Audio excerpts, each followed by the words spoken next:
Unfortunately एक incident झाला आणि ते ही पास्ट आहे. तुम्हाला वाटलं की नाही इथे राहून हे चालवायचं का? हा माइंडसेट कुठून आला? म्हणजे मला असं वाटायचं की बिझनेस हा नुसता पैसा कमवायसाठी मला नाही करायचं. जेव्हा मी माझ्या कस्टमर्सला बघते, त्यांचं घर and the happiness I see, ते पाहूनही एक वेगळं सॅटिस्फॅक्शन. हे डिसिजन तुमचं स्वतःचं होतं का कोणी तुम्हाला गाईड केलं? जेव्हा त्यांचा मृत्यू झाला तेव्हा तर परिस्थिती इतकी वेगळी होती की माझी डिलिव्हरी झाली होती. आम्ही इतकं वाढवायचं म्हणजे we were ready to take a big leap अशा पोझिशन मध्ये होतो. एक तर मेल डॉमिनेटिंग इंडस्ट्री, त्याच्यात तुम्ही उभं राहताय, काय असेल तुम्हाला काय वाटतं? कारण हा बिझनेस सुरू करायचा विजनच आमचं असं होतं to give homes to each and every family in India. एक गोष्ट मला माहिती होती, त्यांच्या धमक्या सतीशला आलेल्या आहेत, त्या आम्ही कोप केल्या, which was very horrifying actually. आमचे जॉईंट व्हेंचर पार्टनर त्यांनी थोडासा काहीतरी बदमाशी करायचा प्रयत्न केला. थोडंसं पहिले असं शॉकिंग होतं. Then I told myself की I am not in a normal business. आणि ह्या सगळ्या गोष्टी इव्हन माझे लॉयर पण मला सांगायचे की madam, these are the things which are part and parcel of your business, so you have to be ready.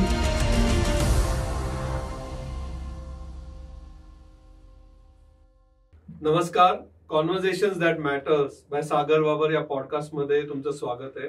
आज आपल्या पॉडकास्ट मध्ये एक स्पेशल गेस्ट आणि ते पण वुमन ऑन्टरप्रिनर.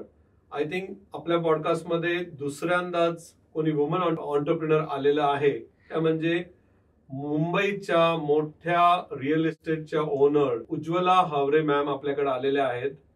त्यांच्या बरोबर आपण त्यांचा जर्नी म्हणजे एक आर्किटेक्ट पासून ते एक मोठे रिअल इस्टेट डेव्हलपर कसे बनले, त्यांचा आर्किटेक्ट हा बॅकग्राऊंड होता, मग त्यांनी बिझनेस मध्ये कसे आले, त्यांच्याबरोबर आपण डिस्कस करणार आहे की त्यांच्या हजबंडची डेथ झाली त्यावेळेस त्यांच्याकडे 700-800-1000 कोटीचा बिझनेस होता. 12व्या दिवशी त्यांनी परत उठून तो बिझनेस परत सांभाळला आणि त्याच्यापेक्षाही मोठी कंपनी केली. त्यांच्याकडनं आज आपण शिकणार आहे की ते वर्क लाईफ बॅलन्स कसं करतात, वुमन्सला त्यांचा काय मेसेज आहे, ते वुमन आणि मेनला एका लेवलवर बघतात का, ह्या सगळ्या गोष्टी आपण आज त्यांच्याकडनं शिकणार आहे. Ma'am welcome, thank you so much for coming here. Thank you. तर मॅम आपण तुमच्या चाइल्डहुड मध्ये जाऊया की तुम्ही आता एवढा मोठा बिझनेस रन करता, जवळजवळ 1000 कोटीचा बिझनेस, पण हे सगळं चाइल्डहुड पासून झालं असं तुम्हाला वाटतं? रेट्रोस्पेक्ट मध्ये काय वाटतं तुम्हाला? काही असे संस्कार तेव्हा घडले होते आई वडिलांकडनं, आजी आजोबा, काका, कोणाकडनं असे? माझं चाइल्डहुड ऍक्च्युअली खूप छान होतं. It was a very comfortable, very extremely pampered childhood. अच्छा. आमच्याकडे बिझनेस व्यवसाय याच्याबद्दल कुठेही काही टच नव्हता, कारण माझे वडील इरिगेशन डिपार्टमेंटला एक इंजिनियर होते. त्याच्यामुळे नोकरी आणि त्याच्यात सॅटिस्फाईड असंच वातावरण होतं. आणि आपल्याकडे जसं असते बाकी असते शेती, तर तेवढाच. बाकी मोठा भाऊ आणि मोठी बहीण आहे माझी. माझी मोठी बहीण प्रोफेसर, माझा भाऊ डॉक्टर. त्याच्यामुळे व्यवसायाशी काही संबंध नाही. पण एक माझं होतं की आमच्या एक दूरचे मामा माझे आर्किटेक्ट होते आणि त्यांना पाहून मला नेहमी वाटायचं की मला पण आर्किटेक्टच व्हायचंय. त्याच्यामुळे 8वी मध्येच माझं डिसाईड झालं होतं की मला आर्किटेक्टच व्हायचंय. कारण तेव्हा मला फार कळायचं नाही आर्किटेक्चर म्हणजे काय, पण त्यांचं घर फार सुंदर होतं. ते स्वतः आर्किटेक्ट होते, त्यांचं घर फार सुंदर होतं. तर मला ते लक्षात आलं की आर्किटेक्ट लोकांचे घर फार छान असतात आणि पैसे जास्त असतात. तर तेव्हापासूनच माझं ठरलं होतं की मला आर्किटेक्टच व्हायचं. 8th स्टँडर्ड 8 मध्येच. पण ते आर्किटेक्ट बनवून फक्त घर छान बनवण्यासाठी होतं का काही बिझनेस करता येतो, पैसे असं पैशाचा विषय कधी लहानपणी होता तुमच्या डोक्यात? पैशाचा विषय असा कधी नव्हता, पण एक होतं माझं की मला दुसऱ्याकडे नोकरी नाही करायची. मला स्वतःचं ऑफिस पाहिजे आणि आर्किटेक्टचं स्वतःचं ऑफिस असतं हे मला माहिती होतं. ओके. पण मग हे माइंडसेट कुठून आलं? कुठून तरी आलं असेल ना की कुणाकडे नोकरी नाही करायचं, खूप स्ट्रॉंग मत आहे. खूप स्ट्रॉंग मत आहे. मग हे कसं आलं? तुम्हाला आई, आजी, आजोबा? अजिबात नाही, घरातून तर आलंच नाही ते. कारण वडील नोकरी करायचे आणि त्यांना पण कधी कधी थोडं आश्चर्य वाटायचं की हिचे विचार असे कसे आहेत, म्हणजे हिला काय करायचंय नेमकं. पण तोच एक पॉइंट होता की त्या मामांकडे पाहूनच मला असं वाटायचं की आर्किटेक्ट व्हायचंय आणि स्वतःचं ऑफिस थाटायचंय. अच्छा, ते करायचं होतं. म्हणजे तुम्ही क्लिअर होता की आर्किटेक्ट जरी मी झाले तरी मी माझं स्वतःचं ऑफिसच नोकरी काय करणार, नोकरी नाही. आणि तसं घडलं का मग तुम्ही जेव्हा आर्किटेक्ट झाल्यावर? हो, नोकरी करायला लागली? नाही, आर्किटेक्चरला असताना मी इंटर्नशिप केली आहे डेफिनेटली, पण फायनल इयर मध्ये असतानाच माझं लग्न झालं. अच्छा. त्याच्यामुळे माझ्यावर नोकरी करायची वेळ आलीच नाही. ओके. आणि लग्न माझं अरेंज मॅरेजच होतं, पण त्यांचं स्वतःचं ऑफिस होतं माझ्या मिस्टरांचं, सतीश हावरेंचं, मुंबईत. आणि अरेंज मॅरेज करताना लोकांच्या अटी असतात ना, तशी त्यांची तीच अट होती की त्यांना आर्किटेक्ट बायको हवी. त्याच्यामुळे ते आमचं लग्न जुळलं. मग तुम्ही डे 1 पासून गेले बिझनेस मध्ये त्यांच्या? हो, डे 1 पासून मी लगेच सुरू केलं बिझनेस मध्ये. मग तुम्ही रिअल इस्टेट मध्ये यायच्या आधी किती वर्ष आर्किटेक्चरचा बिझनेस केला? तसं बघितलं तर इमिजिएट केला असं पण म्हणता येईल. ओके. कारण सतीशचं मोठं ऑफिस होतं वाशीला आणि आर्किटेक्चरल प्रॅक्टिस खूप चांगली सेटल्ड प्रॅक्टिस होती त्यांची. आणि त्यांच्या डोक्यात ते विचार सुरू झालेले होते की आपणच आता रिअल इस्टेट मध्ये जायचं आणि डेव्हलपमेंट सुरू करायची. कारण नवी मुंबई खूप जोरात डेव्हलप तेव्हा सुरू होती. पण 1995-96 साली एक मोठं रिसेशन पण आलं होतं. त्याच्यामुळे बरेच बिल्डर जरा शांत झाले होते. नव्या मुंबईत यायला लोक तयार नव्हते. सिडको इन्व्हाइट करत होती की तुम्ही या आणि इथे प्लॉट्स घ्या, इथे डेव्हलपमेंट करा.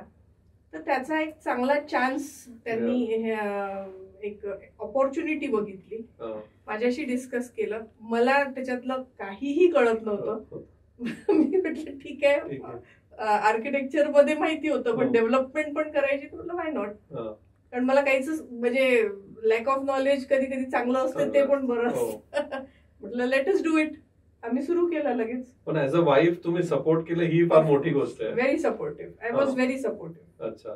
कारण आर्किटेक्चर मधून रिअल एस्टेट मध्ये यायचं, कन्स्ट्रक्शन, बिल्डिंग बांधायच्या, दोन खूप, कारण इकडे कॅश लागत नाही बिझनेस करायला आणि इकडे बरेचसे फंड्स लागतात, खूप कॅश सेंट्रिक आहे. नाही, त्याच्यात एक गोष्ट फक्त झाली होती, मला आठवते अजूनही. मी फक्त एकदा एक शंका त्यांच्याजवळ म्हणून दाखवली होती की समजा आपण कुठेतरी फेल झालो तर कसं करायचं. तर त्यांनी इतक्या साध्या सिंपल भाषेत ती गोष्ट सांगितली की समजा फेल झालो तर तू आर्किटेक्ट आहेस आणि मी पण आर्किटेक्ट आहे, माझ्याकडे अनुभव आहे, तू आता फ्रेशर, आपण कुठेतरी जॉब करून घेऊ आणि परत let us start, we have nothing to lose. आणि दॅट वॉज सो कॉन्फिडेंट, म्हणजे एवढा माझा कॉन्फिडन्स त्याच्यात वाढला की येस, व्हेरी सिम्पल, आणि वी जस्ट स्टार्टेड. मग तुमचे हस्बंड कायम असे रिस्क टेकर होते की काहीतरी मोठा विचार करायचा, कसे होते ते? सतीश हावरेंना जे जे लोक भेटलेले आहेत, ही वॉज अ म्हणजे मच अहेड ऑफ टाइम माणूस होता. अच्छा. आणि त्यांच्यामध्ये मला खूपदा धीरूभाई अंबानी, रतन टाटा असले लोकांचे गुण त्यांच्यात होते. He was a very dynamic person. कारण अगदी शून्यातनं सुरू करून 8 वर्षात इतका मोठा बिझनेस, 1100 कोटीचा बिझनेस 8 वर्षात नेऊन ठेवणं त्या काळात, म्हणजे 95, 96, 97 पर्यंत, it was a very big thing. त्याच्यामुळे विजन फार चांगलं होतं, खूप क्लिअर विजन होतं की काय करायचंय. म्हणजे ऑन्टरप्रेन्योर साठी मला असं वाटते एक चालते फिरतं मेंटर होते ते. म्हणजे काय म्हणतात, एक लाईट हाऊस सारखे. म्हणजे मला तरी ते वाटायचे की त्यांना कळायचं की एक प्लॉट बघितला की तिथे काय करायचं, काय करता येईल, किती लोकांना, आणि कॅल्क्युलेशन्स, नंबर्स बोटावर असायचे, फटाफट की इथे इतके इन्व्हेस्ट केले की लगेच किती परत येतील. अच्छा. ह्या सगळ्या गोष्टी डोक्यात चालू राहायचं, म्हणजे चालता फिरता कम्प्युटर. त्याच्यामुळे he was a very dynamic visionary person. अच्छा. काय म्हणतात, फार कमी असे लोक असतात की ज्यांना इतकं विजन आणि इतके ते त्यांचा क्लॅरिटी इतकी चांगली असते. मग तुम्ही तेव्हा त्यांच्याबरोबर काम करायचे त्यावेळेस, पण तुमचं पण एक स्वतःचं अस्तित्व होतं की यू आर ऑल्सो आर्किटेक्ट. आणि ते आता एवढे मोठे झाले. मग तुमचं अस्तित्व तुम्ही कसं जपलं? माझं अस्तित्व असं असतं की आता लग्न झालं, लग्न झाल्यावर मुलं झाली, मग घर पण बघायचं, मुलं पण बघायचे. But he was very clear आणि I was also of course very clear की मला माझं फील्ड सोडायचं नाहीये. तर मी रोज ऑफिसला जायचीच जायची. माझ्या सगळ्या बिल्डिंग्स ज्या आहेत त्या मीच डिझाईन केलेल्या आहे. आमचं स्वतःचं एक इनहाऊस आर्किटेक्चर ऑफिस आम्ही बिल्डर झाल्यावरही ठेवलं होतं, ज्याच्यात आम्हीच सगळे डिझायनिंग आणि सगळं इम्प्लिमेंटेशन करायचे. तर तेव्हा मी थोडंसं लिमिट केलं होतं स्वतःला. मी आर्किटेक्चर, इंजिनिअरिंग आणि मार्केटिंगचा काही भाग एवढंच बघायचे. अच्छा. तर कारण तेव्हा मला मुलं पण मोठी करायची होती, म्हणजे मुलं पण लहान होते. सगळ्या गोष्टी घरचं आणि ऑफिसचं सगळं बघता बघता तर सगळं तर मी बघू शकत नव्हते. अकाउंट्स, फिनान्स वगैरे ह्या गोष्टी मी बघायची नाही, पण डिझायनिंग, आर्किटेक्चर आणि इंजिनिअरिंग आणि मार्केटिंग ह्या गोष्टी मी बघायची. मग एवढा मोठा त्यांनी 1100 कोटीचा बिझनेस केला, तुम्ही पाहिला तो करताना, आणि तुम्ही तेव्हा घर बघायचा, तुम्ही तुमचा आर्किटेक्टचा छोटासा बिझनेस बघायचा, आणि एक अनफॉर्च्युनेटली एक इन्सिडेंट झाला आणि ते ही पास्ट अवे, ते गेले. आणि मी असं ऐकलं की तुम्ही 12व्या दिवशी स्टार्ट केलं परत ऑफिसला जायला, आणि त्यावेळेस आय एम शुअर तुम्हाला 1200 कोटीचा बिझनेस कसा मॅनेज करायचं काही माहित नव्हतं, कारण एवढा डायनॅमिक हजबंड असल्यावर तुम्ही काय म्हणाल, चला हेच करतात, आपण कशाला लक्ष घालायचं. मग ह्याच्यात कसे परत तुम्ही स्वतःला सावरलं? आणि आयडियली तुम्ही ठरवलं असतं की आता शांत राहू, मुलांना घेऊन सिंगापूरला जाऊ, कुठेतरी जाऊन बसू, तुम्हाला वाटलं की नाही इथे राहून हे चालवायचंय का? हा माइंडसेट कुठून आला? म्हणजे नाही, हा माइंडसेट कसं एका दिवसात तर होत नाही, कारण I was in this business day 1 पासून मी बिझनेस मध्ये होते. त्याच्यातले इन आउट सगळ्याच गोष्टी माहिती होत्या.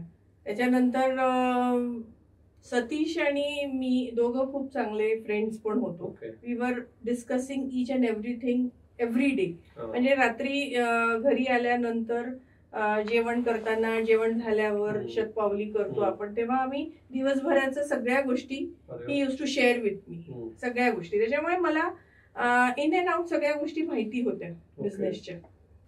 जेव्हा त्यांचा मृत्यू झाला तेव्हा तर परिस्थिती इतकी वेगळी होती की माझी डिलिव्हरी झाली होती नुकतीच, म्हणजे 7च दिवस झाले होते माझ्या डिलिव्हरीला, आणि म्हणजे 2 दिवसापूर्वी मी हॉस्पिटलमधनं परत आले होते. दॅट टाइम आम्ही इतकं वाढवायचं, म्हणजे we were ready to take a big leap अशा पोझिशन मध्ये होतो. कारण तेव्हा 2005 मध्ये सतीशजी दुबईला जाऊन आले होते. We were planning to do start something in Dubai 2005 मध्ये. इथे गुडगावला त्यांनी काही जमिनी बघून ठेवल्या होत्या. गोव्याला हॉस्पिटॅलिटी मध्ये त्यांना काहीतरी करायचं होतं. तर ह्या सगळ्या गोष्टी आम्ही करणार किंवा जस्ट एक स्टार्ट करायची तयारी आहे असं असताना ही वॉज नो मोर. पण आय न्यू की इतकं ज्या मोठा डोलारा जो उभा केलेला आहे, we were at the pinnacle of success actually. म्हणजे माझ्या जवळजवळ 12 साईट सुरू होत्या तेव्हा, आणि अचानक ते गेल्यावर एक खूप मोठा प्रश्नचिन्ह कस्टमर्सच्या डोळ्यासमोर, स्टाफच्या डोळ्यासमोर, सगळ्यांसमोर तो उभा राहिला. 2-3 दिवस तर मी नाही काही बोलू शकले, कारण I was myself in very terrible shock. पण त्याच्यानंतर जेव्हा मला सगळ्या स्टाफ भेटायला यायला लागल्या, त्यांच्या चेहऱ्यावरचे जे प्रश्नचिन्ह मला मोठे मोठे दिसत होते. सो आय थॉट नाही, I have to do something about it. कारण इतकं सगळं आपण मोठं केलेलं आहे. आता ते फक्त एक जो फेस ऑफ द कंपनी होता तो निघून गेला म्हणून पूर्ण डोलारा आपण ढासळू नाही देऊ शकत. आणि म्हणून ताबडतोब ऑफिसला जाणं सुरू केलं, ऍडव्हर्टाईज सुरू केल्या, सगळ्या साईट पहिले सुरू केल्या. कारण लोकांना अशी भीती होती की आता काय होईल, आता संपलं की काय आता. हा, पण काय नाही, ऑफिस जसे पेपरच्या ऍड सुरू केल्या आणि ऑफिस आपल्या साईट सुरू केल्या, थोडासा कॉन्फिडन्स लोकांमध्ये पण आला, आणि दे न्यू की इट इज स्टार्टिंग. पण हे डिसिजन तुमचं स्वतःचं होतं का कोणी तुम्हाला गाईड केलं, किंवा कोणी तुम्हाला मेंटर करत होतं की आता तुलाच घ्यायला लागणार, किंवा त्यावेळेस असं? नाही, गाईड वगैरे कसं, माझे आई वडील माझ्या सोबत होते. गाईड वगैरे असं कोणी करत नव्हतं. हो, सांगणारे तेव्हा सगळे आपल्याला जेव्हा सिम्पथाइज करतात तेव्हा तेच म्हणतात की नाही, तुला इतकं सगळं बघायचं आहे, हातपाय गाळून कसं चालेल वगैरे सगळं. मुलं पण खूप 7 लहान होते, दिवसाचा 7 दिवसाचा मुलगा, मुलगी 3 वर्षाची. तर ते तर सगळं होतच. नातेवाईक वर व्हेरी सपोर्टिव्ह. पण एक माझ्या डोक्यात मी पण स्वतः खूप खंबीर होती, कारण जेव्हा आपण एखादा वेळ एखाद्या व्यक्तीसोबत घालवतो तेव्हा we know what that man wanted, basically what we both wanted. आपण कशासाठी उभा केलाय हा बिझनेस, कारण हा बिझनेस सुरू करायचं विजनच आमचं असं होतं की मराठी लोक तेव्हा बिल्डर फार कमी होते. एखाद दुसरंच कोणीतरी असले तर असले, बाकी सगळे दुसऱ्या याचे. तुम्हाला माहिती आहे बिल्डर लोक कोण होते मुंबईत स्पेशली. तर तेव्हा आमचं असं होतं की प्रत्येकासाठी घर हा आमचा एक हेतू होता की we want to give homes to each and every family in India. म्हणजे असं नाही इन इंडिया, नाही नाही नाही, काय बिझनेस जर तुम्ही अभ्यास केला की व्हॉट इज ऑन्टरप्रेन्योरशिप किंवा काय, it should never B short sighted. म्हणजे त्याच्यात मला आता मी एक बिल्डिंग बांधतो, त्याच्यातनं जो प्रॉफिट मिळाला मग मी गावात जाऊन आराम करतो, that is not an entrepreneur. An entrepreneur is one who thinks big. And what do you think big, म्हणजे मी एक बिल्डिंग बांधणार आहे हा आमचा कन्सेप्ट नव्हता, किंवा आम्हाला खूप पैसे कमवायचे हा पण नव्हता. आम्हाला each and every family in India should have a home, असा कन्सेप्ट घेऊन आम्ही बिझनेस सुरू केला होता. आणि may be because of that आज 30 वर्ष झाले and the business is steel going on. कारण मी तुम्हाला सांगते, बिल्डरशिपचा तुम्ही बिझनेस जर तुम्ही ट्रॅक रेकॉर्ड चेक केला बिल्डर्सचा, तर खूप सारे बिल्डर्स 10 वर्षात लुप्त होऊन जातात, गायब होऊन जातात. ते कुठला तरी वेगळा व्यवसाय शोधतात आणि मग त्याच्यात रमून रिटायर होऊन जातात. पण 30 वर्ष या बिझनेसमध्ये टिकून राहणं, त्याच्यासाठी you need that proper aim, कुठलं तरी ध्येय पाहिजे की ते आपण अचीव्ह करायचंय. येस. तर तो एम घेऊन सुरुवात केलेली असल्यामुळे, तीच ते चर्चा रोज झाल्यामुळे, फक्त ती व्यक्ती निघून गेली म्हणून ते सगळं मला वाया नव्हतं घालवायचं. मला ते सगळं त्याच्यात परत, आणि हिज ड्रीम्स आणि आम्ही दोघांनी ज्या चर्चा केलेल्या त्या सगळ्या मला पूर्ण करायच्या होत्या. आणि I said I can do it, I have to do it. Absolutely. मला म्हणजे तुमची आपण ओळखतो पण एवढी स्टोरी स्ट्रॉंग आहे माहित नव्हतं. आणि आपली हिस्ट्री पण तेच सांगते. म्हणजे तुम्ही जर पाहिलं की जेव्हा शिवाजी महाराज दिल्लीमध्ये होते ना, तर जिजाऊंनी सगळं स्टेट त्यांच्या हातात घेतलं होतं. तर मला तुमची स्टोरी खूप रिलेट होतीये. आणि सी आपल्याकडे हे म्हणलं जातं की लेडीज काय करू शकत नाही, लेडीजनी जेंट्स कडनं प्रेरणा घेतली पाहिजे. I don't agree. हे मागच्या 100-150 वर्षातला खेळ आहे. त्याच्या आधी लेडीज राज्यकारभार चालवायच्या आणि जे प्रॉपर स्ट्रॉंगली असायच्या, बाजूला बसायच्या त्या.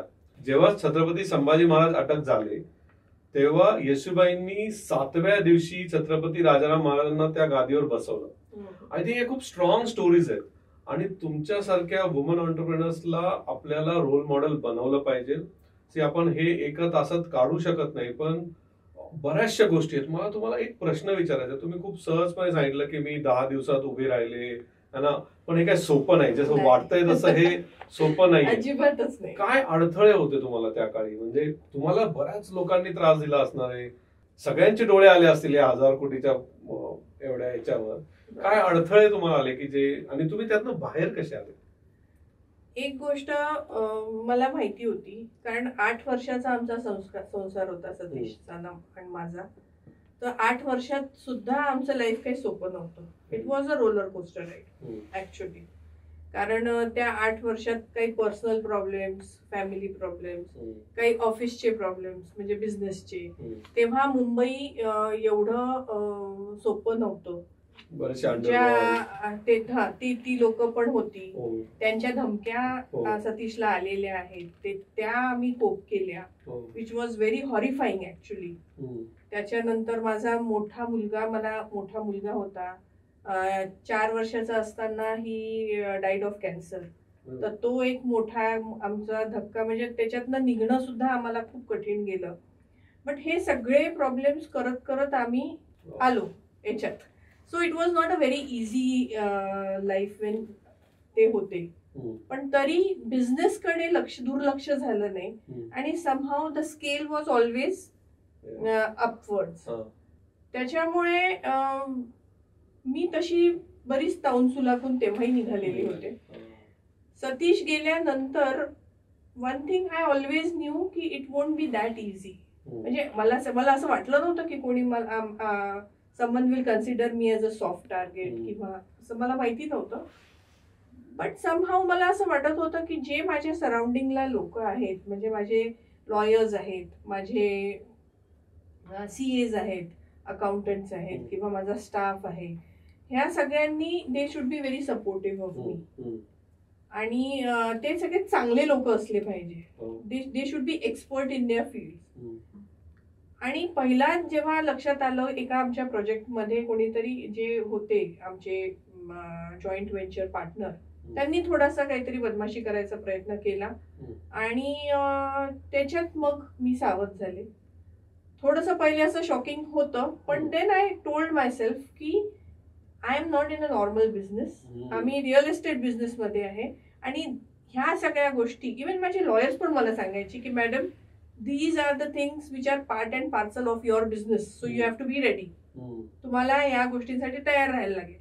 कारण मी एक गोष्ट लक्षात माझ्या आली की जेव्हा असं काहीतरी होतं, म्हणजे घरातल्या मुख्य माणसाची जेव्हा डेथ होते, तेव्हा दोन टाईपचे लोक असतात. जे खूप सिम्पथाइज करतात तुमच्यासोबत, तुमच्याबद्दल त्यांना सिम्पथी असते, आणि दुसरे त्याचा फायदा घ्यायचा पण काही प्रयत्न करतात.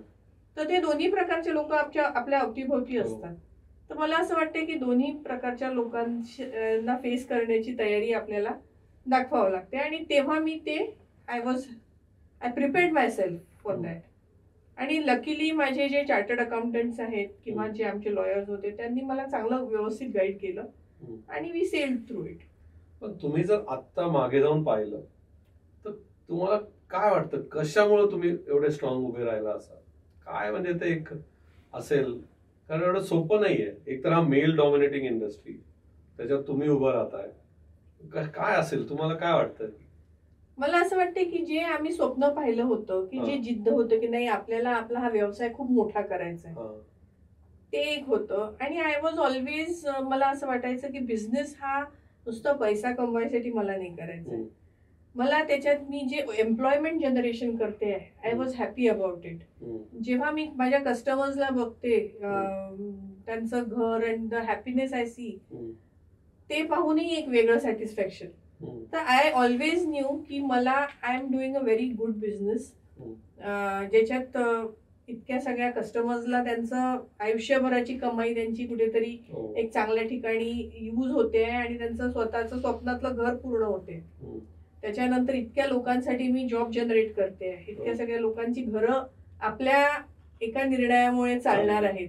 मी त्या दिवशी नाही म्हटलं असतं तर लगेच किती लोकांचे जॉब डायरेक्ट किती आणि इनडायरेक्ट किती, because this is a industry. बरोबर. त्याच्यामुळे मला असं वाटतं की कसं कुठून एनर्जी आली, काय आली, आय डोंट नो. पण तेवढं विजन होतं and I was very strong about my vision. त्या विजननी तुम्हाला एक्झॅक्टली एकदम म्हणजे ते एकदम ठेवलं. बिलकुल. म्हणजे इतके सगळे प्रॉब्लेम्स आल्यावरही I did not think small, I always thought big. त्या जर्नीमध्ये तुम्ही चालत असताना कधी असं वाटलं नाही का, आता बस हे सगळं बंद करू, हे काय मला जमणार नाही? एखाद्या रात्र असं वाटलं असेल? हा, निराशा कधीतरी येते, बिकॉज आफ्टर ऑल आपण ह्युमन्स आहोत. निराशा येते, पण बंद करू असं कधीच नाही. असं कधीच. पण मी रॉंग डिरेक्शन मध्ये आहे, आता मला हे सगळं सोडायचंय, मी याच्यासाठी बनलीच नाहीये, असं कधीच वाटलं नाही. असं कधीच नाही वाटलं. कधीच नाही. कारण असं वाटायला लागलं की लगेच मी स्वतःला थोडंसं मोटिवेट करते.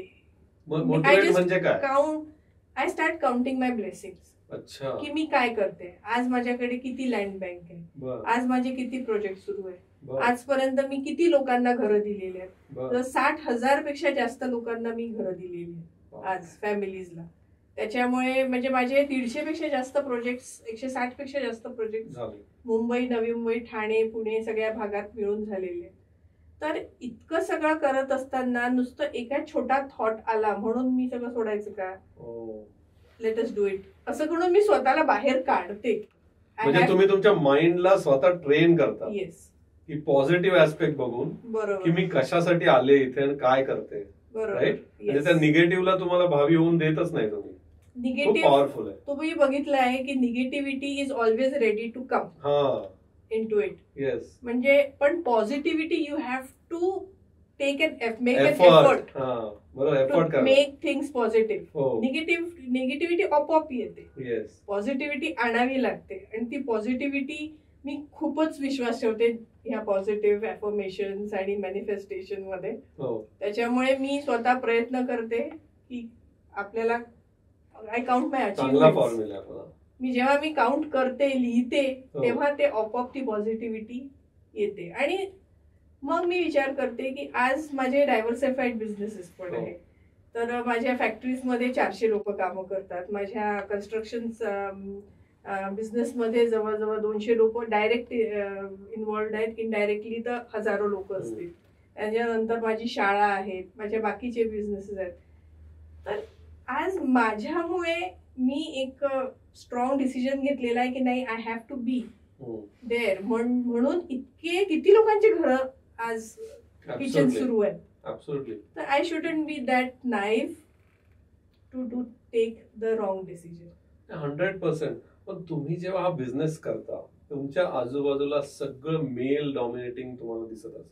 मी तर म्हणेल 95% तसं असेल, 5% कुठेतरी असेल. राईट. बरोबर. मग तुम्ही जेव्हा ह्यांच्याबरोबर फिरता तुम्हाला तेवढाच रिस्पेक्ट मिळतो का तुम्हाला तो गेन करायला लागतो? बेसिकली तुम्हाला सांगू का, माझा स्वभाव असा ना फार अटेन्शन सिकिंग नाही.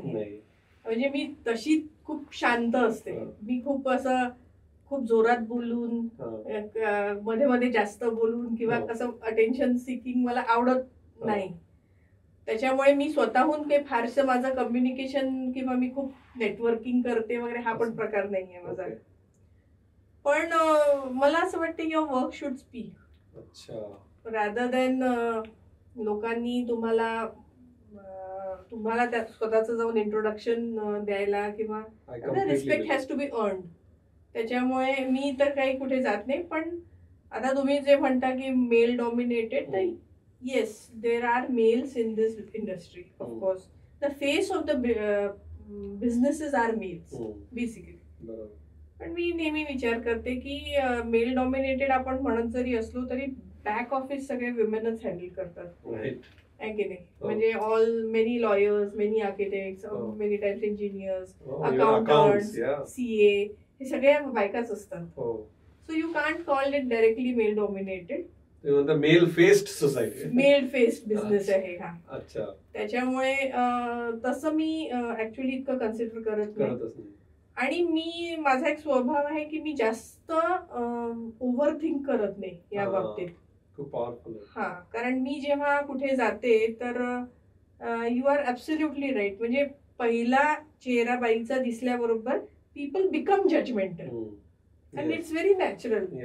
की माहिती नाही म्हणजे जेव्हा बाईला किती कळत असेल काय असेल तसं त्यांच्या चेहऱ्यावर दिसतं. बट वेन तुम्ही ज्या कामासाठी गेलेला आहात ते काम तुमच्या डोक्यात इतकं स्ट्रॉंग असतं की यू इग्नोर दीज थिंग्स. आणि मला असं वाटतं हे नुसतंच जेंडर बायस याच्यात कन्सिडर करून काही अर्थ नाही. कारण माणसांनाही हा जजमेंटचा त्रास त्यांनाही होत असेल कदाचित काही लोकांना. पण बायकांच्या बाबतीत ते जास्त ते उघडल्या जातं. बरोबर. आणि चर्चा केली जाते. जसे आपण आता जस्ट हे चालू करायच्या आधी आपण बोललो, मी तुम्हाला म्हणालो की आपल्या महाराष्ट्रातल्या लेडीजला तुमच्याकडनं प्रेरणा मिळावी. तुम्ही सहज काय म्हणाल, लेडीज का, ज्यांना रिअल इस्टेट मध्ये ते जेंट्स पण असू देत त्यांनी पण प्रेरणा घेतली पाहिजे. नाही, मी याच्यासाठी असं म्हटलं कारण एक घर बांधणं हे माणसाला पण सोपं नाही. बरोबर आहे. माणसांना भीती वाटते घर बांधायची आणि बिल्डर व्हायची सुद्धा भीती वाटते. खूप वाटते. बरोबर आहे. त्याच्यामुळे माणसांनी प्रेरणा घ्यायला हरकत नाही. आता तुमचा सगळा बिझनेस चाललाय, तुम्ही ग्रो केला, आता 60,000 घरं बांधली आणि मध्ये तुम्ही मग 10 वर्षापूर्वी असं का ठरवलं की तुम्हाला IIT मधनं MBA करायचंय? नाही, बिझनेस कसा बेसिकली मी आर्किटेक्ट आहे आणि माझा म्हणजे मी आर्किटेक्चरल हे असल्यामुळे बॅकग्राऊंड असल्यामुळे माझा आर्टिस्टिक पण हे आहे. त्याच्यामुळे माझा फिनान्स, बाकी सगळ्या अकाउंटिंग, मार्केटिंग याचं मला असं वाटतंय की एक प्रॉपर जर एज्युकेशन माझ्याकडे असेल तर दॅट विल बी हेल्पफुल. त्याच्यामुळे जेव्हा मी तिकडे ऍडमिशन घेतली तेव्हा डेफिनेटली तुमचा पर्स्पेक्टिव्ह चेंज होतो, पूर्ण नवीन गोष्टी कळतात. त्याच्यामुळे मग मी ठरवलं की नाही, आपण हे शिक्षण घ्यायला पाहिजे. त्याचा अशी काय गोष्ट तुम्ही इम्प्लिमेंट केली जी MBA करायच्या आधी तुमच्या बिझनेस मध्ये नव्हती? नाही, मग त्याच्यात थोडंसं म्हणजे ते सगळं थिअरी असतं जे आपण शिकतो, पण ती थिअरी पण महत्वाचीच असते. म्हणजे आपण असं नाही म्हणू शकत की फक्त प्रॅक्टिकल इम्पॉर्टंट आहे. प्रॅक्टिकल डेफिनेटली इम्पॉर्टंट आहे. ती थिअरी आपण इम्प्लिमेंट करतो, ती थिअरी आपण इम्प्लिमेंट करणं सुरू करतो. त्याच्यानंतर म्हणजे तुम्ही किती, आता फॉर एक्झाम्पल बिझनेसमध्ये तुम्हाला इतका पैसा लावायचा आहे, तर त्या पैशात त्याच्यात तुमचा मार्केटिंगला किती पर्सेंट गेला पाहिजे, तुम्ही लोन घेतलं पाहिजे की नाही घेतलं पाहिजे, तुम्ही कधी कधी कसं ते लेव्हरेज करतो. बूटस्ट्रॅप आपल्याला खूप हे वाटतं की नाही आय एम बूटस्ट्रॅप, कारण आपण त्याचा गर्व करत असतो.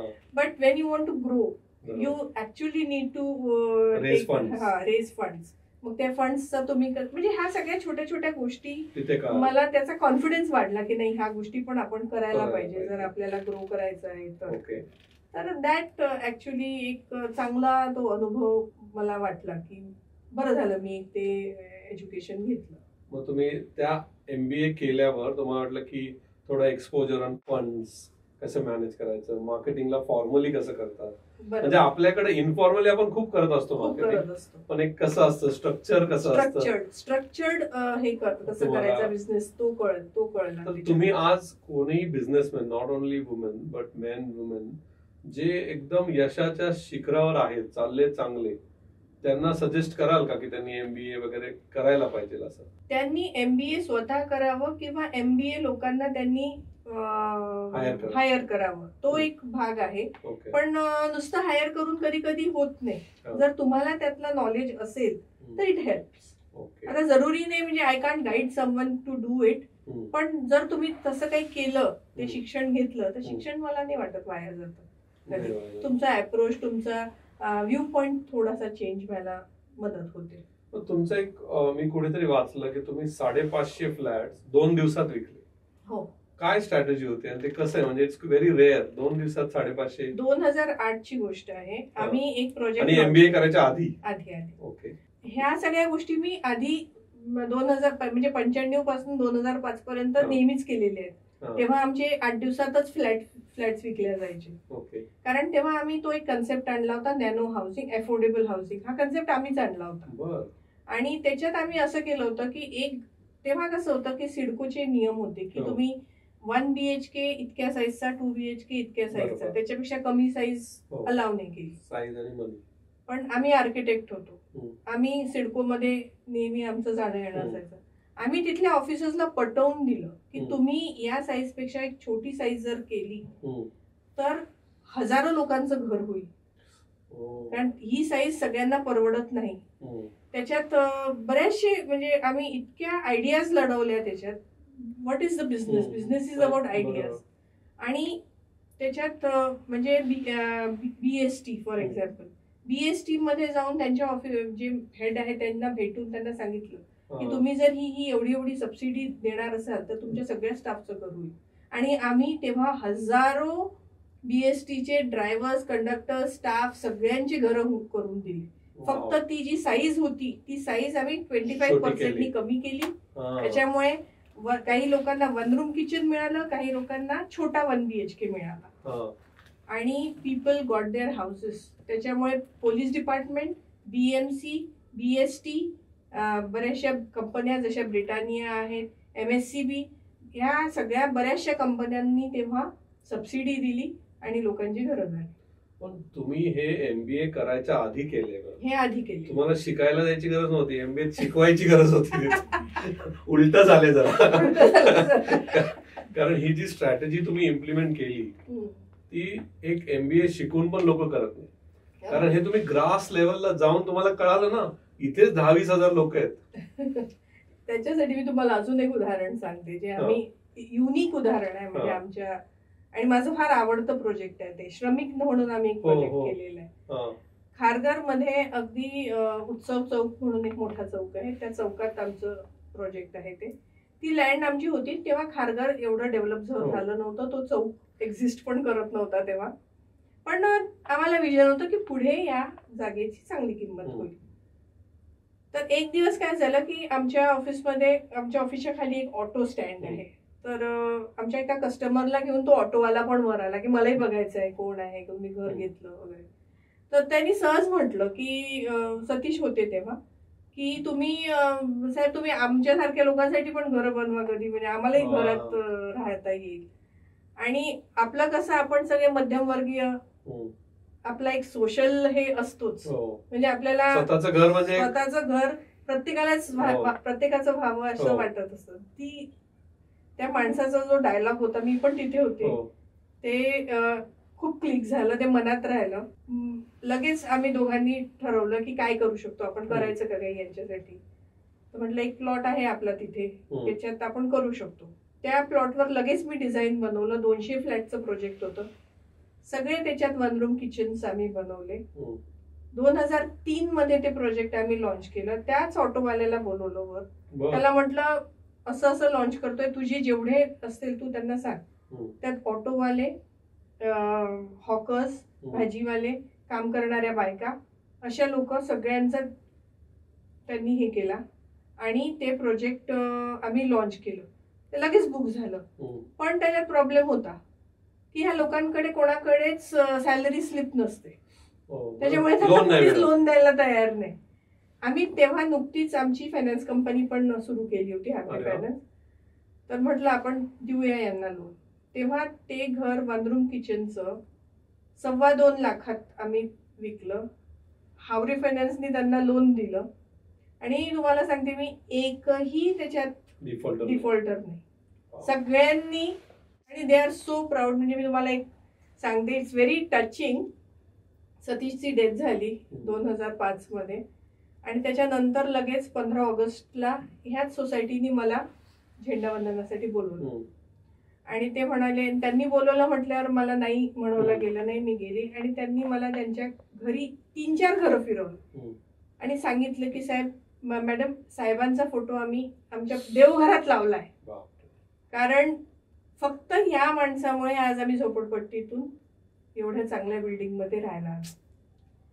तर म्हणजे ह्या अशा घटना ना, त्या तुम्हाला अजून मोटिवेट करतात की नाही, आपल्याला हे बंद नाही करायचं, आपल्याला हे पुढे जितके दिवस आपल्या ज्याने होईल तितके दिवस.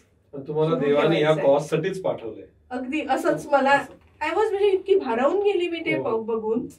आणि त्यांनी देवघरात ठेवला त्यांचा छोटे छोटे छोटे फोटो करून, पूर्ण 200 लोकांनी, सगळ्यांनी. एखाद्या बिल्डर किंवा रिअल एस्टेट ओनरचा फोटो देवघरात हे कोणी इमॅजिनच करू शकत नाही. म्हणजे ती इमेज अशी झाली आहे ना की ते फक्त पैसे कमवतात. एक्झॅक्टली. पण हे असं होणं म्हणजे it is next level, very next level. आणि हेच तुम्हाला एकदम मोटिवेट ठेवत असेल ना की अजून प्रोजेक्ट करू, अजून प्रोजेक्ट करू. बिलकुल. ऍब्सोल्युटली. ह्याच्या मागे खूप तुम्ही टार्गेट ऑडियन्स तुमचा एकदम परफेक्ट पकडला की आम्हाला ह्यांच्यासाठीच करायचंय. बरोबर. एक सोशल कॉज पण होता. I am sure project profitable पण असेल. सोशल कॉज होता, प्रॉफिटेबल आहे. आय थिंक सगळ्यांनी हे शिकलं पाहिजे की एक सोशल कॉज ठेवून पण पैसे कमवतायत. पैसे कमवायसाठी दुसरे प्रोजेक्ट आहेत, मॉल्स आहेत, तुमचे आयटी पार्क्स आहेत, तुमचे प्रीमियम हाऊसिंग आहे. पण मला असं वाटतं जेव्हा जिथे स्कोप मिळेल तेव्हा मधनं हे असे प्रोजेक्ट पण करायला पाहिजे. They give you tremendous satisfaction. जबरदस्त. तर ते निसर्ग तुमची जी स्कीम होती, ते 550 फ्लॅट 2 दिवसात कसे विकले, काय त्याची स्ट्रॅटेजी होती? तर सतीशचा मृत्यू 2005 मध्ये झाला. 2-3 वर्ष मला पूर्ण सेटल व्हायला लागले आणि 2008 मध्ये मग ठरवलं की आता एक प्रोजेक्ट आपण लॉन्च करायचं. तर खारघर जवळच एक रोड आहे पडघा म्हणून, तिथे आम्ही एक प्रोजेक्ट लॉन्च केला. हा निसर्ग 550-600 फ्लॅटचा प्रोजेक्ट होता तो. आणि तिथे आम्ही ठरवलं की आपण हे अफोर्डेबल हाऊसिंग मध्येच लॉन्च करायला पाहिजे, कारण थोडंसं आउटस्कर्ट्सला होतं. लॉन्च केला. प्रोजेक्ट लांब असल्यामुळे तिथपर्यंत लोक येतील की नाही थोडीशी भीती वाटत होती, म्हणून वाशी स्टेशनच्या समोर आमचा एक प्लॉट होता जो याच्यासाठी होता खरं तर इन्फोटेक पार्कचा.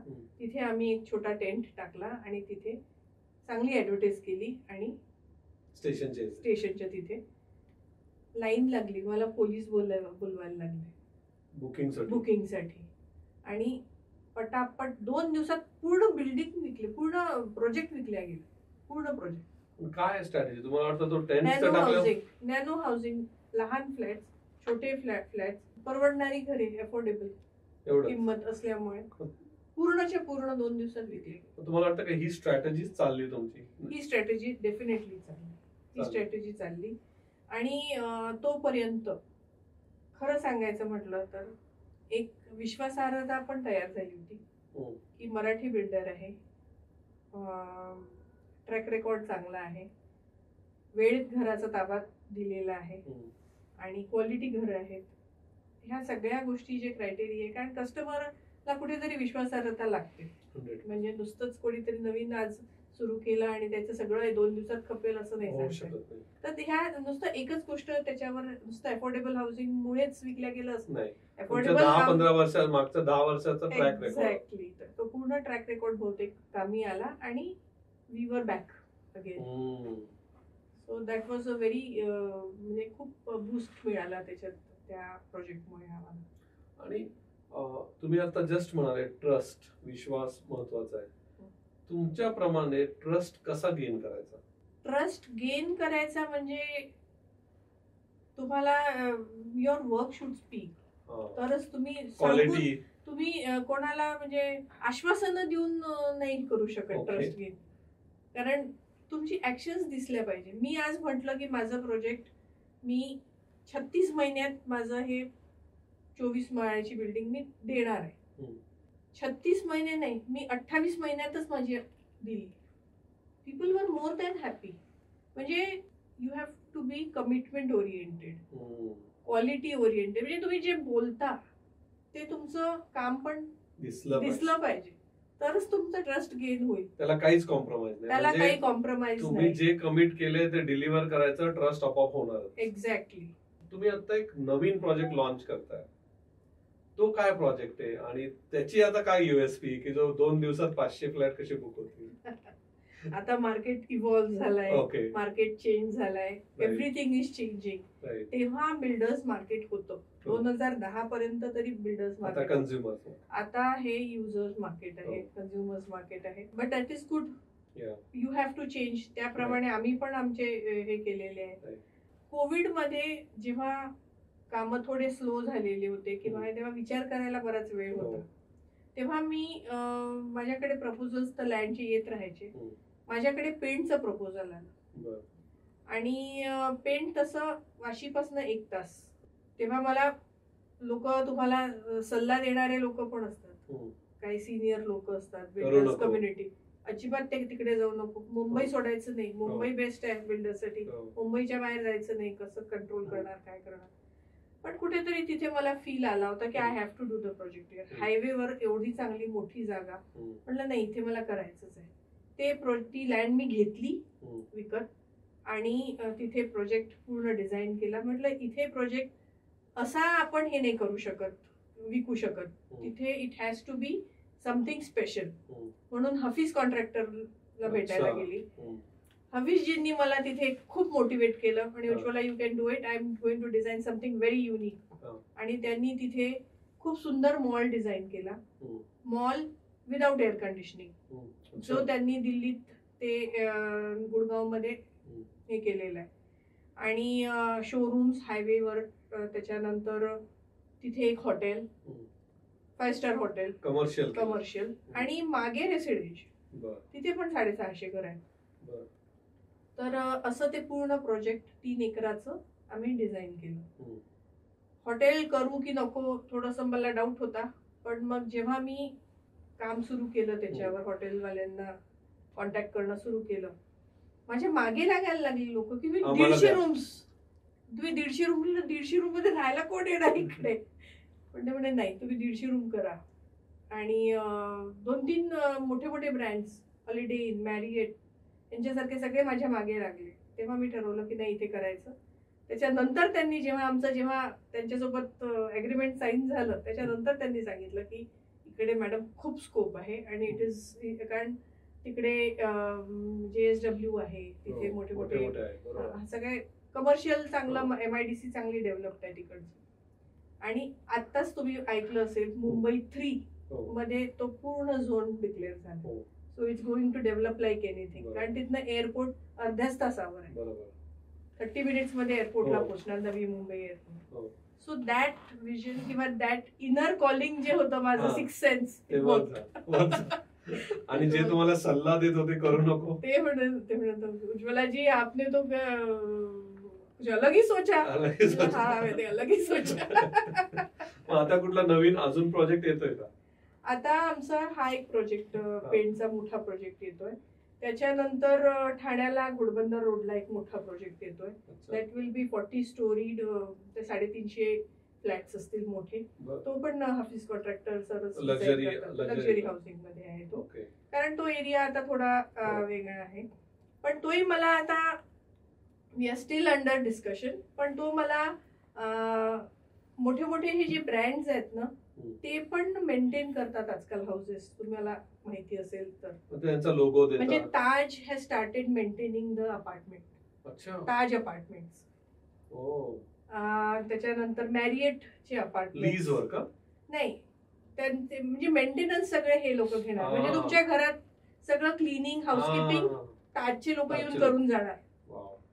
तो प्रकार सुद्धा आता थोडस त्या धर्तीवर करायचा विचार आहे. Let us see how it works. म्हणजे मला जे कळतंय तुम्ही प्रत्येक प्रोजेक्ट चालू करत असताना काहीतरी USP शोधतात, काहीतरी युनिक. मी म्हटलं ना कस्टमर्स मार्केट आहे आता. So you have to do that, otherwise it won't work. You have to evolve. Exactly. You have म्हणजे आजकाल असं झालंय की तुम्ही तोच कन्सेप्ट जर मी तो घेऊन बसले तर तो कुठेतरी फेल होणार. जसं जग बदलतंय, जसं नवीन पिढी येते, you have to have something new. तरच तुम्ही या मार्केटमध्ये टिकून राहणार, नाही तर टिकून राहणं कठीण आहे. आणि जेव्हा तुम्ही सगळं हातात घेतलं, कन्स्ट्रक्शन चालू केलं है ना, तुम्हाला फॅमिलीला टाइम द्यायचा.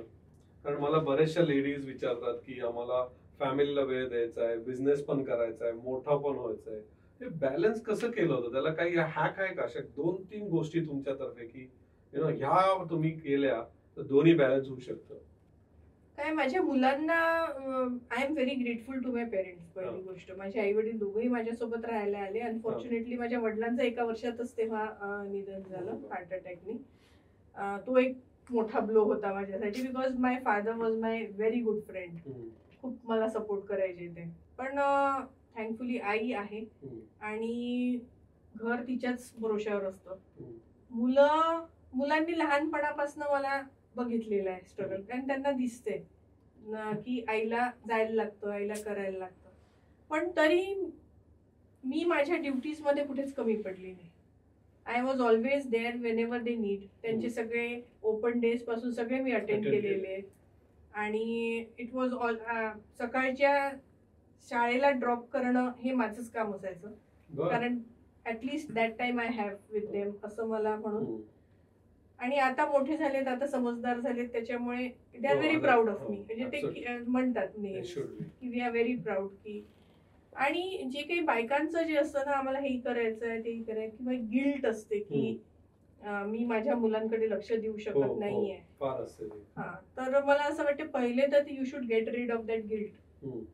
की त्या गिल्ट ची काहीच गरज नाहीये. जेवढं आपण करतोय, वर्किंग विमेन जेवढं करतात दॅट इज सफिशियंट. कधी कधी नको तेवढं अटेन्शन मिळूनही मुलं वाया जातात किंवा बिघडतात. त्याच्यामुळे मला असं वाटतं you should be confident about yourself की whatever you are doing that is more than enough for your children.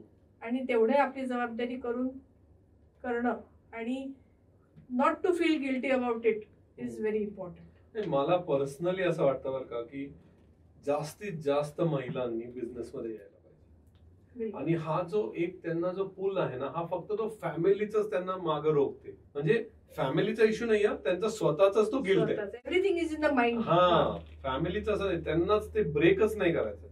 ते ब्रेक झालं ना, आय थिंक ऑन्टरप्रिनरशिप मध्ये वुमेन कॅन डॉमिनेट. कारण ते रिस्क टेकर आहेत, त्यांना इमोशनल आहे, रेझिलियन्स जास्त माणसांपेक्षा. एक्झॅक्टली, तो एक मोठा डिफरन्स बायकांमध्ये आणि माणसांमध्ये आहे की बायकांचं रेझिलियन्स खूप जास्त आहे. ऍब्सोल्युटली. कारण आता माझं मी पण बघत होते की सतीश गेल्यानंतर एकही दिवस असं नाही होत की मी ऑफिसला जाते. सकाळी 10 ते 7 मी ऑफिसला असतेच असते, जर माझ्या कुठल्या बाहेर मीटिंग नसती. म्हणजे तब्येत बरी नसेल तर मी हाफ डे नी जाईल, पण ती जी माझी कन्सिस्टन्सी आहे ती कन्सिस्टन्सी मी कधीच नाही मोडत. त्याच्यामुळे मला असं वाटतं बिकॉज ऑफ दॅट काहीतरी एक जनरेट होते की नाही, आणि ऑपॉर्च्युनिटीज येत राहतात. तुम्हाला जर आता एखादा नवीन यंग मुलगा तुमच्याकडे आला आणि जर तुम्हाला त्याला एक टिप द्यायची असेल की बाबा ही स्किल तुझ्यात पाहिजेच पाहिजे, तर ती कुठली असेल? स्किल म्हटलं तर पहिले तर you should be a food soldier also. म्हणजे मेहनत करायची तयारी तुमची पाहिजेच. म्हणजे तुम्ही फक्त थिअरी वाचून गोष्टी करू शकत नाही. त्याच्यामुळे hard work there is no substitution to hard work. हे मी पहिले त्याला सांगेन. म्हणजे एक गोष्ट सांगायची असेल, बाकी पूर्ण खूप साऱ्या सांगायच्या असतील तर हार्डवर्कला कॉम्प्रोमाइज नाही. तिकडे AI आलं, काही आलं, कम्प्युटर काही आलं तरी तुम्हाला स्वतः मेहनत करणे, कन्सिस्टन्सी ठेवणे, पाठपुरावा करणे, ह्या गोष्टी तुम्हाला पाहिजेच पाहिजे. आणि एखादी लेडीज किंवा एखादा माणूस सेटबॅक मध्ये आहे ना, खूप मोठा सेटबॅक आहे त्याला, आणि त्याच्यातनं त्याला आता उठायचंय आणि काहीतरी मोठं घडवायचंय, त्याच्यासाठी काय फॉर्म्युला? हे बघा, म्हणजे 3 वेगळ्या गोष्टी आहेत. ह्या 3 म्हणजे सेटबॅक आला की जी परिस्थिती होते, त्याच्यानंतर स्वतःला सावरणे, आणि त्याच्यानंतर मग परत उठून मोठं करणे. या 3 वेगळ्या वेगळ्या मोठ्या डिफरन्सच्या लेवल्स आहेत. त्याच्यामुळे सेटबॅक आला तर मला असं वाटते सगळ्यात महत्वाची गोष्ट जी आपण थोडंसं अंडर एस्टिमेट करतो ती आहे पेशन्स. सेटबॅक आला म्हणून पॅनिक घेणं किंवा फेलियर आलं म्हणून if you take it to the heart you will get a heart attack. If you take it to your mind you will think over it. Setback येतो तेव्हा काहीतरी त्याच्या मुळाशी जाऊन जर त्याचा थोडा पोस्टमॉर्टम केला की नंतर आपल्याला कळतं की प्रत्येक गोष्टीचं सोल्युशन असतं आणि सोल्युशन मिळतं. पण त्याच्यात सगळ्यात महत्वाचं आहे तुम्हाला पेशन्स ठेवणं, शांत राहणं आणि त्याच्यावर विचार करणं. You have to take 1 step back and think about it patiently.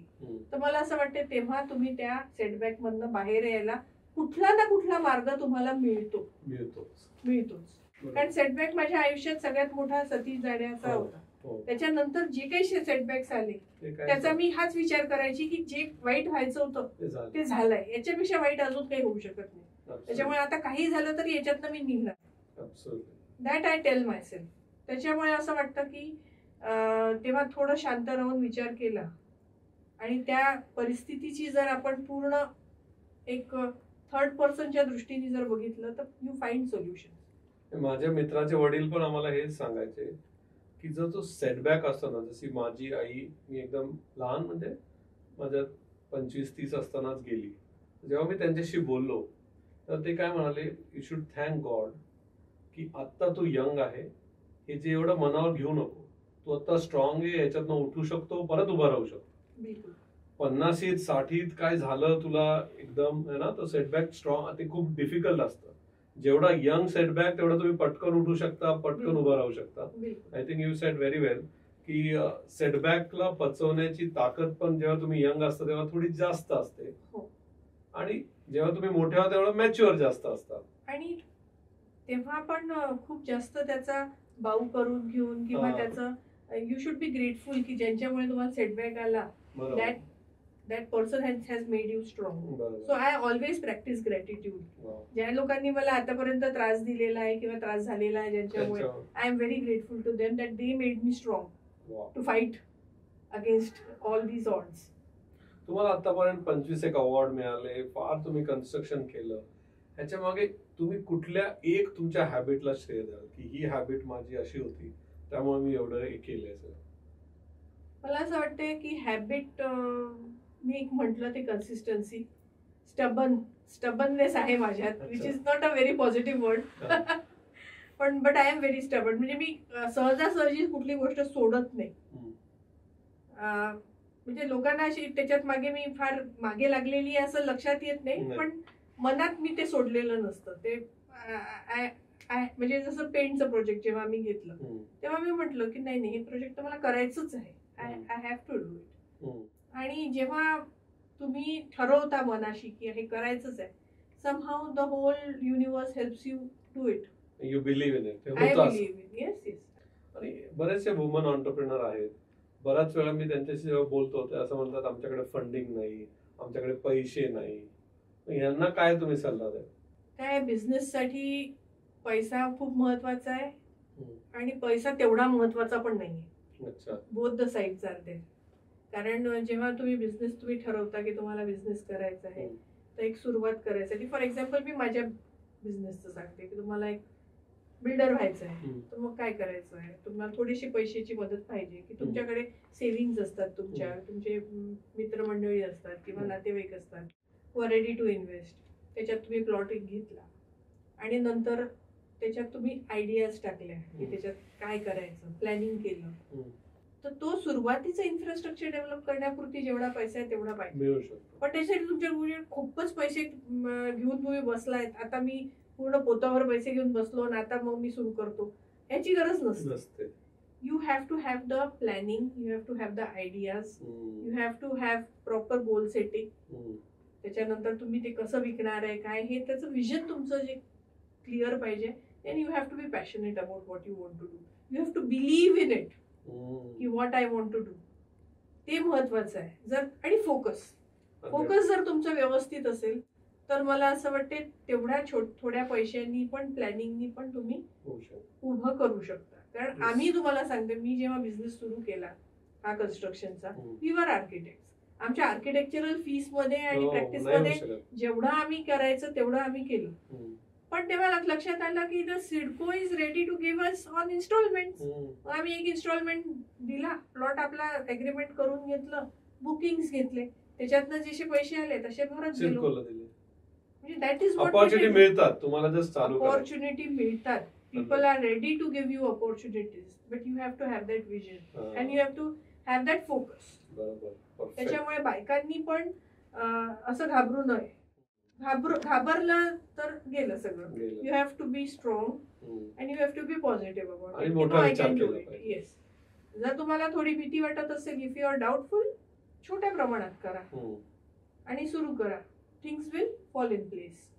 आपण आता बायकांबद्दल तुम्ही जस्ट म्हणाला, तर जास्तीत जास्त लेडीजला बिझनेस मध्ये यायचं असेल, पहिला प्रश्न तर यायला पाहिजे का? आणि जर यायचं असेल तर काय सिस्टमॅटिक चेंजेस किंवा काय व्हायला पाहिजे, तुम्हाला काय वाटतं? मला असं वाटतं बायकांनी बिझनेस मध्ये यावं. त्या प्रामाणिक असतात, कन्सिस्टन्सी असते, फोकस्ड असतात, डिस्ट्रॅक्शन्स कमी असतात कम्पॅरेटिव्हली.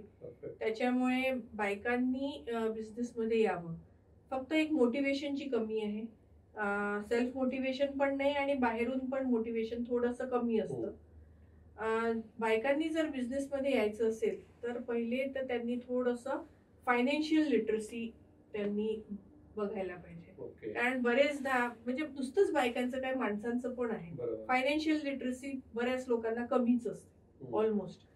म्हणजे फंड्स कुठून रेज करायचे, लोन्स कसे घ्यायचे, कॅपिटल कसं उभं करायचं, ते कसं फायनान्शियल प्लॅनिंग कसं करायचं, बॅलन्स शीट कशी वाचायची, या सगळ्या गोष्टींचा थोडासा तरी अभ्यास, बेसिक मला असं वाटतं बायकांना यायला पाहिजे, माणसांनाही यायला पाहिजे, सगळ्यांनाच यायला पाहिजे. If you want to do any business, त्या सगळ्या गोष्टी झाल्या तर मला असं वाटतं गव्हर्नमेंट लेवलला पण जे काही फंड, लोन्स, स्कीम्स आहेत त्या समजून घ्यायला हवं. त्याच्यातनं फायदा होऊ शकतो. जर करतो म्हटलं तर को वर्किंग स्पेसेस आजकाल जे मिळतात, ते को वर्किंग स्पेसेसही जर अवेलेबल झाले विथ क्रॅच असतील, बेबी सिटिंग जर जवळपास असेल, तर that will also be beneficial. म्हणजे ह्या मी गोष्टी सांगते की असं सगळं जर इन्फ्रास्ट्रक्चर दिलं तर बायकांनी यायला काहीच हरकत नाही. पण बेसिकली ते तुमच्या आतमध्ये तो पॅशन पाहिजे की नाही मला करायचंय, ते करायची जिद्द असेल ना तर सगळ्या गोष्टी उभ्या राहतात. तेच मला बरेच वेळेस असे प्रश्न विचारले जातात ना की मला बिझनेस करायचा मी काय करू, म्हणलं याचं उत्तर मी नाही देऊ शकत.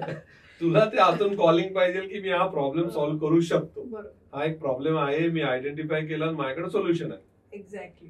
हे एकदा झालं ते असं म्हणतात ना की you should love the problem, you should not love the solution. You should love the, you should fall in love with the solution. You should fall in love with the problem. त्याचे solutions तुम्हाला मिळत जातात. बरोबर, exactly, very well said. एक common mistake तुमच्याप्रमाणे आजचा नवीन entrepreneur करतो. नवीन entrepreneur mistakes, I should don't be judgmental about anyone's. जेवढे तुम्हाला भेटता तुम्हाला असं काय वाटतं की ही एक मिस्टेक करतात? मी जसं म्हटलं ना की an entrepreneur should always think big. म्हणजे मी जसं म्हटलं की जेव्हा आम्ही बिझनेस सुरू करत होतो तेव्हा आमचा एम होता की आम्हाला we want to construct houses for India, all people, all families in India. तर तसंच असलं पाहिजे की नाही आता मी बिझनेस सुरू करून बघतो, मग एक बिल्डिंग बघतो, जमलं तर ठीक, नाहीतर मग हे असे plan A, plan B, plan C जर ठेवले तर इट वोंट वर्क. म्हणजे दॅट इज नॉट ऑन्टरप्रिनर. मग तुम्ही तात्पुरतं काहीतरी करून निघून जाणार आहे हे तुम्ही स्वतःच सांगताय असं होतं. So you should make this, you should always think big.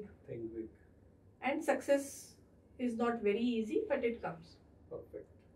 तर आपण आज एवढ्या छान गप्पा मारल्या, मला स्वतःलाही भरपूर शिकायला मिळालं की यांनी 6वीत असतानाच ठरवलं होतं की मी कुणाच्या अंडर काम करणार नाही. एवढं स्ट्रॉंग मत त्यांचं 6वी मध्ये होतं. आणि अशा मुलीचं मत होतं की ज्यांच्या घरामध्ये कोणीही ऑन्टरप्रिनर नव्हता, कोणीही बिझनेस कधी केला नव्हता, फक्त आर्किटेक्ट बनायचं होतं हे क्लिअर होतं. ते पण का तर आर्किटेक्टचं घर हे चांगलं असतं म्हणून. याच उज्ज्वला हवरे मॅम आपल्याबरोबर नंतर शेअर करतात की त्यांनी त्यांच्या मिस्टरांबरोबर बिझनेस चालू केला आणि किती सोप्या भाषेत जेव्हा त्यांनी त्यांच्या मिस्टरांना विचारलं की तुम्ही आता आर्किटेक्चर मधनं रिअल इस्टेट मध्ये येत आहे, त्यांच्या मिस्टरांनी त्यांना सांगितलं काय होणार आहे, वर्स्ट केस आपण दोघे परत जॉब करू. आणि फक्त या पॉइंट वरून त्यांचा तो बिझनेस चालू झाला आणि आज तो हजारो कोटीचा बिझनेस आहे. त्याला ते श्रेय का देतात की डिसिप्लिन. म्हणजे त्यांचे मिस्टर गेल्यावर, यंग एज मध्ये गेल्यावर त्यांनी आजपर्यंत रोज सकाळी 9 ते संध्याकाळी 7 रोज ऑफिसला जातात. ही डिसिप्लिन. त्यांनी महिलांना, मी त्यांना विचारलं की महिलांसाठी तुमचा काय एक मेसेज असेल, ते म्हणाले फायनान्शियल लिटरसी. म्हणजे फायनान्शियल लिटरसी केवढी महत्वाची आहे. महिला नाही, ज्यांना बिझनेस करायचा आहे त्यांना फायनान्शियल लिटरसी जरुरी आहे. परत मला जे कळालं यांच्यामध्ये की त्यांना जेव्हा त्यांचा डाऊन टाइम होता, जेव्हा त्यांचा टफ टाइम होता, आय थिंक जे त्यांचं विजन होतं ना की आपल्याला काहीतरी मोठं करायचंय, हे विजन त्यांना कायम जागं ठेवत होतं आणि कायम त्यांना मोटिवेटेड ठेवत होतं. हे स्वप्न त्यांचं एकट्याचं नव्हतं तर दोघांचं होतं, त्यामुळं त्यांना ते अजून खास आहे. नंतर मी त्यांना विचारलं की एक कुठली गोष्ट अशी आहे की जी तुम्हाला पाहिजेच पाहिजे, तेव्हाही त्यांनी तेच सांगितलं, स्वप्न मोठी बघा. म्हणजे जेव्हा त्यांनी बिझनेस करायचा ठरवला, त्यांनी असं नाही ठरवलं की मी बिल्डर बनणार किंवा एक बिल्डिंग बनणार नाही. त्यांनी काय ठरवलं की भारतामधले जेवढी लोक आहेत त्यांना प्रत्येकाला राहण्यासाठी घर आम्ही बांधणार. असा मोठा विजन तुम्ही ठेवा. माझ्यासाठी तर त्या म्हणजे इतक्या स्ट्रॉंग आहेत की ज्या जिजाऊंसारख्या, अहिल्याबाई होळकरांसारख्या स्ट्रॉंग त्यांनी स्वतःच्या जीवावर एवढं केलंय. तर salute to you ma'am. Thank you so much for coming on my podcast. Thank you so much. आपण आता एक रॅपिड फायर राऊंड करूया. त्याच्यामध्ये तुम्हाला एका शब्दात वर्स्ट केस एका लाईन मध्ये आन्सर द्यायचे, जास्त अलाउड नाहीये. प्लीज ट्राय करा. एक प्रोजेक्ट जो तुमच्या हार्टच्या खूप जवळ आहे. श्रमिक म्हणजे जो रिक्षा यांच्यासाठी केला. आर्टिस्ट, ऑथर, मदर और ऑन्टरप्रिनर. तुम्ही स्वतःला याच्यातला कुठला एक चूज करा. ऑन्टरप्रिनर. कॉफी, मेडिटेशन, म्युझिक तुम्हाला काय ग्राउंडेड ठेवतं? मेडिटेशन. तुमचा सगळ्यात प्राऊडेस्ट अवॉर्ड कुठला होता 25 पैकी? The proudest award is the G compliment my kids give me. That is the best award for me. Affordable हाऊसिंगला तुम्ही एका शब्दात कसं डिफाईन कराल? स्वप्नातलं घर. एक बिझनेस मंत्र तुम्ही जो जगता? Customer is everything. Customer is God. Customer is God. Yes.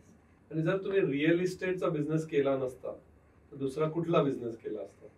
क्वालिफिकेशननी तर मी आर्किटेक्ट आहे, पण आर्किटेक्चरल प्रॅक्टिस आता इतके वर्ष झाले.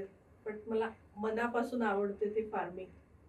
शेतकरीच बहुतेक झाली असते. शेतकरी झाले असते. दोन खूप डिफरंट. जर तुम्ही आज एक नवीन बिझनेस कराल तर तो इंडियात कराल का आउटसाइड इंडिया कराल? आउटसाइड इंडिया पण करायला हरकत नाही. I am ready for that. Last question, तुम्ही फॉर्मल डिग्रीला जास्त महत्व द्याल का स्किलला महत्व द्याल?